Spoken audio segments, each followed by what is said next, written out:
é um prazer estar aqui conversando contigo. Te agradeço muito essa disponibilidade de tempo de estar comigo e com aqueles que me seguem nas redes sociais. Quero te dizer que a expectativa para essa live é enorme. Quantidade de gente que interagiram comigo em todos os canais, de todas as minhas mídias, dando sugestões do que falar, do que perguntar. Há realmente uma expectativa muito grande por te ouvir, ministro. E antes eu coloque algumas coisas aí, te passo a palavra, você dá uma boa tarde para todos aqueles que estão conosco, antes de nós seguirmos em frente, ministro. Mas muito obrigado por estar aqui. Bom, boa tarde a todos. É sempre um prazer estar com o Abílio e com os seguidores dele, porque o Abílio, desde o início do enfrentamento dessa crise, com essas duas dimensões, né? Primeiro, uma epidemia terrível que está matando milhares de brasileiros, e de outro lado também derrubando a economia brasileira. Desde o início, conversamos sempre, ele sempre me deu bons conselhos, passando muito da experiência dele, dos contatos dele. Então quero agradecer também publicamente o otimismo, a perseverança, a resiliência do Abílio também no enfrentamento dessa batalha. E é sempre bom, agora que o Brasil se levantou e está andando de novo, nós, de certa forma, estamos comunicando isso, né, às pessoas que seguem o Abílio. Então, boa tarde a todos e vamos em frente com a nossa conversa. Ministro, muito obrigado pelas suas palavras. Todo mundo quer saber daqui para frente, como é que é? Mas não dá para falar daqui para frente sem falar um minuto do para trás. Ministro, eu te acompanho. A gente nunca teve assim uma intimidade muito grande, teve sempre uma admiração recíproca, mas te acompanho bem de perto desde que você foi para o Ministério. E sou testemunha do teu esforço e do que está acontecendo. O meu receio, acho que o receio de muita gente no começo, é que você, uma pessoa bem-sucedida na vida, bem colocado, um economista brilhante, enfim, vivendo esse clima de Brasília que eu vivi aí por 10 anos, tá? E sei que esse negócio como é complicado, que de repente você pudesse desistir da tarefa. E você, ministro, tem sido uma resiliência admirável, e é preciso que as pessoas reconheçam isso. E se tem uma coisa, ministro, que está andando no Brasil, é a economia. E você é o grande responsável por tudo isso. Você falou muitas vezes, nós vamos surpreender o mundo, nós vamos recuperar em V. Tá? E muitas pessoas davam uma risada, Paulo é muito otimista, não sei o quê, papá. E o que está acontecendo? Primeiro, nós caímos no ano passado, 4,1, no nível dos Estados Unidos. A França, onde é o país onde eu trabalho seguidamente, na França caiu quase 10. Tá? A Europa caiu mais de 10. Tá? E nós caímos 4,1. E neste ano? Tá? Muita gente, não vamos crescer, 2, 3, não sei o que, tal. Ministro, eu já venho há algum tempo apostando em 5, eu já começo a apostar em 6. Tá? Isso é ver, é mais do que ver. Tá? Isso é um esforço realmente que tem sido feito, muito importante, e você tem conseguido, com muita resiliência, apesar de todas as dificuldades, você tem feito essa economia andar. E é preciso que o brasileiro reconheça isso. Tem coisas no Brasil que são realmente muito importantes. Está certo que essa retomada está muito desigual. Tem setores que estão bombando e tem setores que ficaram para trás, principalmente o setor de serviços, e que precisam ser amparados agora. Tá? O setor está muito desigual, porque realmente tem pessoas ainda que não recuperaram emprego. Nós temos cerca de 14 milhões, ainda mais de 14 milhões de brasileiros desempregados, que nós vamos atacar agora para que consigamos uma igualdade maior nessa retomada.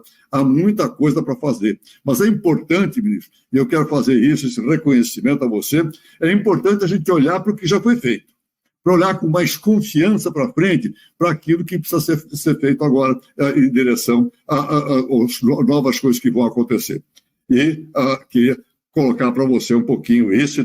Nós temos que continuar essa retomada, nós somos de investimento, sem investimento não vamos retomar, a iniciativa privada precisa realmente cooperar nisso. Nós temos um câmbio que ninguém acreditava que nós íamos para mais de R$5, hoje subiu um pouquinho, mas nós estamos já abaixo de R$ 5, o fluxo está voltando dinheiro a entrar no Brasil. Tem uma série de coisas que está acontecendo. Tem inflação, tudo bem, tem inflação também. O mundo tem inflação, a preocupação no mundo. Os trilhões de dólares colocados na economia americana, os trilhões de euros colocados na Europa, como é que não vai ter inflação? Então, é preciso que a gente olhe um pouquinho por aí, a dimensão real dos fatos e ver o que nós temos que fazer agora. E tem muita coisa para discutir. Quero aproveitar, discutir com você outras coisas, discutir a forma tributária, enfim, uma série de coisas, e confiança, principalmente nesse país. Mas era preciso fazer o reconhecimento que você já fez até agora, para a gente olhar com mais otimismo para frente. É isso, Abílio. Eu acho que no início foi muito difícil, né, porque havia um ceticismo enorme quanto, inclusive, à sustentação política do governo. Mas você vê que até hoje tem um combate feroz ao nosso governo, e é natural, porque foram 30 anos de alianças de centro-esquerda, e, de repente, entrou uma aliança de centro-direita. Eram conservadores nos costumes, liberais na economia. Essa aliança foi montada. Não ficou claro quando eu dizia isso no início, todo mundo achava que era otimismo, mas era uma análise que acabou se concretizando 2 anos depois do início do governo, porque as eleições no Senado e na Câmara acabaram sendo baseadas em alianças políticas de centro-direita. Então, você vê que em poucas semanas, no início desse ano, nós aprovamos o Banco Central Independente, o saneamento, a lei do gás natural, os marcos fiscais com gatilhos, travas de despesas, né, à medida que sejam atingidos certos parâmetros de excesso de gastos públicos, ao mesmo tempo a privatização da Eletrobras, agora a privatização dos Correios, a lei de falências, e tem uma lista de coisas aí que vem pela frente ainda, vem agora a tributária, vem a administrativa. O Brasil é o único país do mundo que, em meio à pandemia, continuou com as reformas. Nós não paramos, nós simplesmente demos uma trégua durante a pandemia, porque no primeiro ano fizemos o desbloqueio das operações de petróleo, fizemos o acordo comercial com o Mercosul, depois submetemos o acordo e vencemos com a União Europeia, quer dizer, estamos sendo analisados lá, mas fizemos um acordo com eles, agora queremos acesso ao OECD, fizemos também a Previdência, que era muito importante, travamos o aumento de salário do funcionalismo por 2 anos, derrubamos os juros, né, as despesas, economizamos 400 bilhões de reais em 4 anos com rolagem da dívida, porque logo no primeiro ano nós reduzimos o déficit de 2% para 1% do PIB e também derrubamos a dívida PIB de 76,4% para 75,4%, logo no primeiro ano.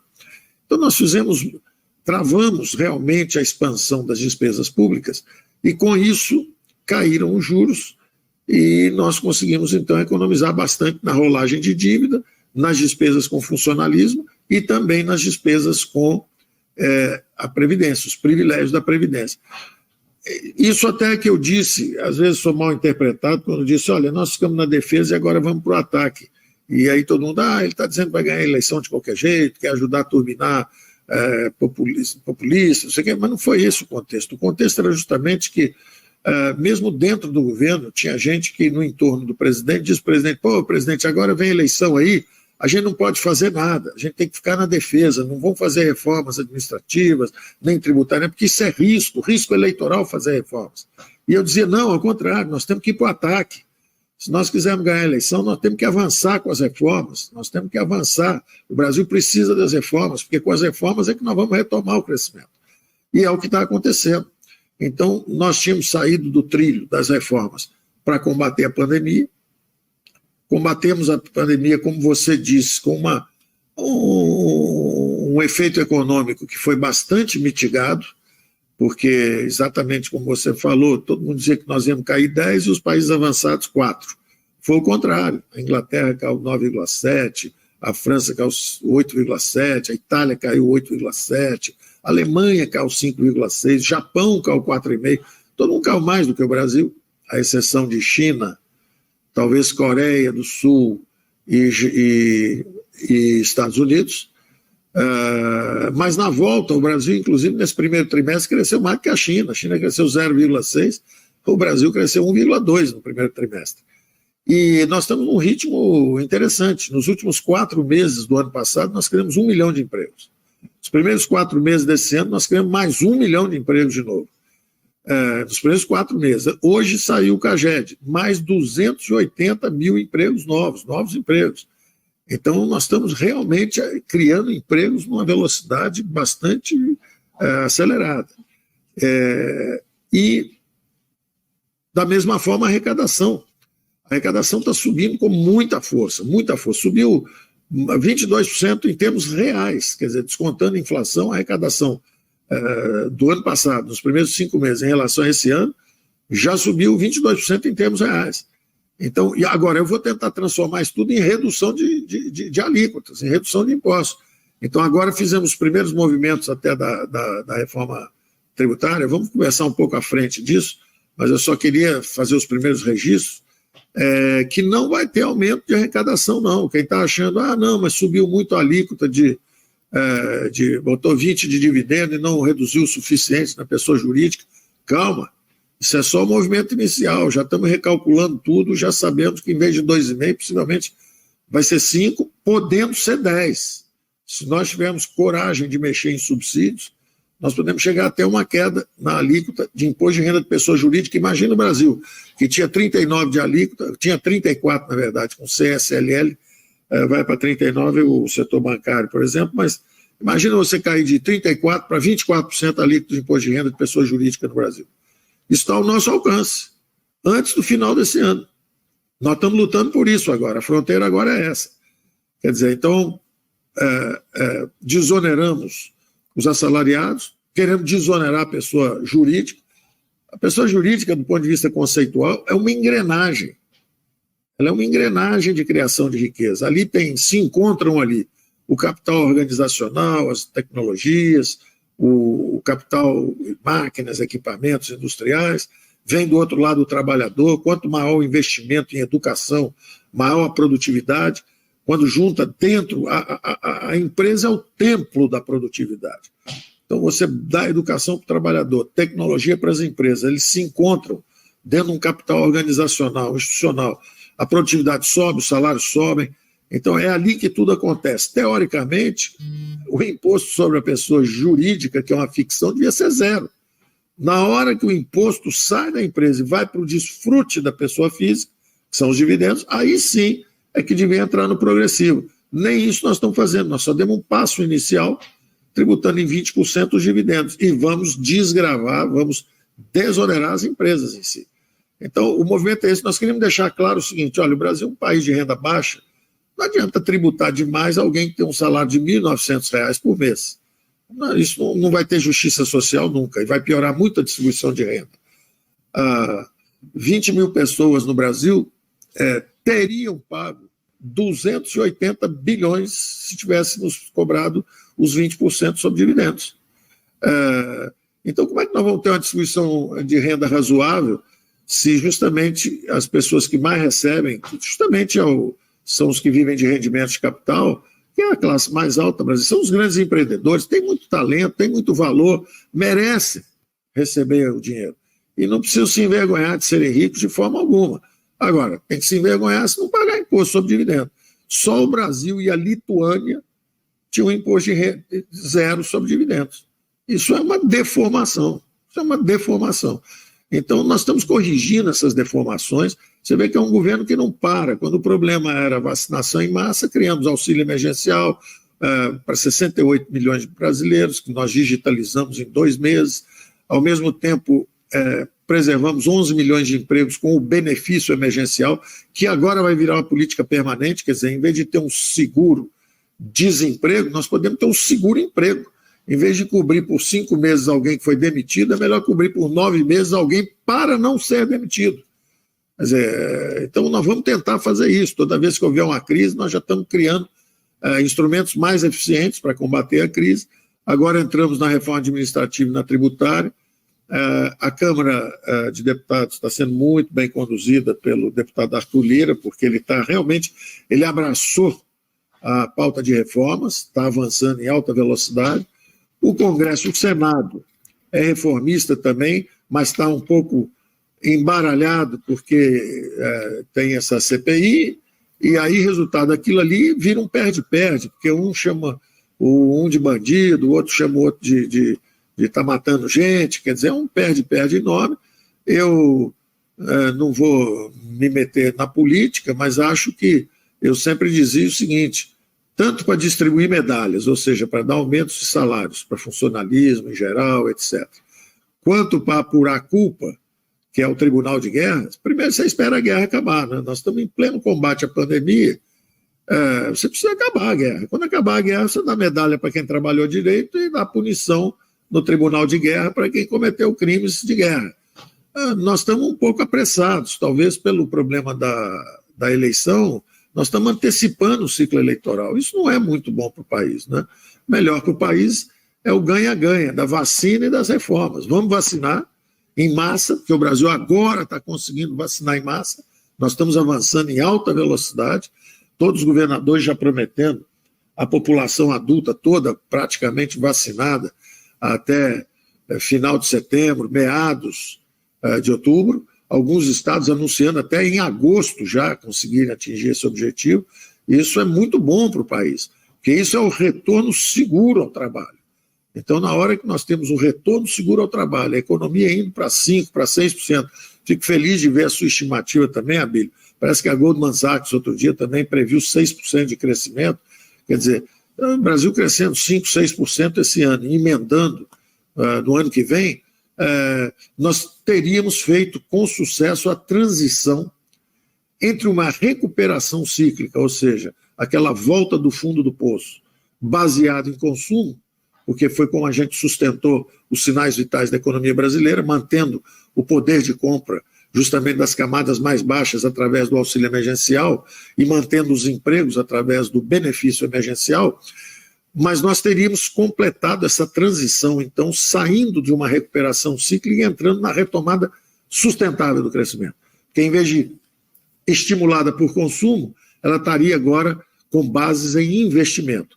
E aí tem todos esses marcos regulatórios que nós estamos avançando agora, quer dizer, não só as privatizações, o Tarcísio vendeu 22 aeroportos há 3, 4 semanas atrás, 6 terminais portuários, uma ferrovia, tudo isso são bilhões de investimento aí para frente. Você veja, ele tem um orçamento de 8 bilhões para investir, ele vendeu 22 aeroportos por 10 bilhões.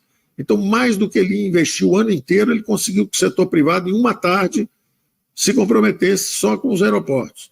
Por outro lado, quando nós fizemos o marco do saneamento, logo depois veio a privatização da SEDAI. E, de novo, fazendo a comparação, o ministro Tarcísio, que é excepcional na execução, muito eficiente, conhece o que faz, está lá há muitos anos, décadas até, foi diretor do DENIT, conhece o Brasil estrada por estrada, ponte a ponte, obra a obra. E está fazendo um excelente trabalho. Ele tem 8 bilhões para gastar. Numa tarde, em São Paulo, com a privatização da SEDAI, nós mobilizamos no setor privado 50 bilhões. 20 bilhões de outorga para o estado do Rio de Janeiro, que agora está redesenhando esses recursos em outras direções, né, investindo em outras direções, e mais 30 bilhões de compromisso do setor privado com investimentos futuros no saneamento. Então, 50 bilhões são 6 vezes, mais de 6 vezes, o que um ministro pode gastar o ano inteiro, o setor privado mobiliza em uma tarde. Mais de 30, 40 bilhões de IPO só nesse início de ano, aí, nos primeiros 3, 4 meses. Também isso é 4, 5 vezes o orçamento de um ministro. Então, eu não tenho dúvida, a retomada brasileira, o Brasil está indo para uma economia de mercado. O Brasil é uma grande sociedade aberta em construção. Eu tinha certeza, quando vim para cá, que apesar de todo o barulho que nós estamos enfrentando, é um barulho infernal, ensurdecedor, mas é o barulho da democracia, ela faz barulho mesmo, ela sacode, mas as instituições são resilientes. Pode ter um ator ou outro que às vezes perde o tom, seja um ministro, seja um presidente, seja um ministro do Supremo, seja um deputado, um senador, às vezes o ator, o personagem falha um pouco, mas as instituições avançam e se aperfeiçoam. Então, eu tinha certeza de que a nossa democracia tinha essa flexibilidade, ela só tinha experimentado governos de centro-esquerda, agora ele experimentou de centro-direita. Para nós, politicamente, foi ruim, temos que enfrentar uma pandemia, mas, ao mesmo tempo, acho que demos exemplo de resiliência, de resistência, de trabalhar sob fogo cerrado, dentro das regras democráticas e trabalhando com o Congresso. O Congresso foi reformista, nos ajudou, o presidente determinou as prioridades, olha, nenhum brasileiro pode ficar para trás, vão proteger os invisíveis, porque havia muita preocupação com as camadas sociais mais frágeis, mas havia 38 milhões de invisíveis que ninguém nem tinha reconhecido. O presidente sempre dizia, olha, é o cara que vende o churrasquinho de gato na porta do estádio de futebol, ele vende água mineral na estrada, vende água mineral nos sinais, nós temos que tomar conta deles, nós temos que proteger essas pessoas, ao mesmo tempo preservar os empregos. Então, o presidente tentou fazer o que é possível, tem uma guerra infernal, política, o tempo inteiro, qualquer coisa que a gente faz está errado, e se não fizer também está errado também, porque não fez. Mas eu reconheço, essa é a democracia, é assim mesmo, e não obstante todo esse vendaval, nós estamos saindo. E o Brasil está demonstrando exatamente que é uma sociedade resiliente. Tem um empresariado sensacional, porque resistiu, atravessou isso tudo. Tem uma classe trabalhadora sensacional, porque as pessoas estão querendo trabalhar, mesmo enfrentando essa tragédia que tem sido essa doença. As pessoas não desanimam, querem trabalhar, querem se reerguer, reconstruir suas vidas. Muita gente perdeu familiares, perdemos amigos, perdemos aí o nosso Langoni, que nos ajudou com o choque do gás natural. Então, tem sido uma tragédia, mas essa tragédia tira de cada um de nós o que nós temos de melhor. Então, cada um de nós temos que exercer paciência, temos que exercer compreensão, temos que ter mais empatia. É um esforço contínuo. Agora, eu acho que nós vamos atravessar as duas ondas. Eu acho que agora, nos próximos 3 meses, com essa vacinação em massa, devemos ter um controle epidemiológico. Essa é a previsão do nosso ministro da Saúde. Quer dizer, devemos ter um controle sobre o ambiente da epidemia em si, e a economia está voando. A economia está voando, a arrecadação vindo recorde o tempo inteiro. Nós vamos transformar, como eu disse, qualquer aumento de arrecadação em redução de alíquotas, em isenção de empresas, de assalariados, e vamos reforçar o programa social, que é o programa do Bolsa Família, e é isso. Isso mesmo, ministro. Eu concordo consigo, concordo consigo, compartilho do seu otimismo em relação ao país. Acho muito importante você falar, e eu sei que você está alinhado com o presidente, que esse auxílio aos vulneráveis, os menos favorecidos, vai continuar. Eu sou testemunha quando, ano passado, você me autorizou a falar isso, o primeiro que anunciou isso numa live do XP, que você ia botar 600 bilhões de reais na economia, para segurar a economia. Muita gente não acreditou, e você fez isso, o governo fez isso. Teve gente, ministro, que eu sou testemunha, que nunca tinha visto 600 reais na mão. Muita gente, a maior parte deles, e passaram a ver 600 reais na mão. Foi muito, não importa, mas foi importante para o país.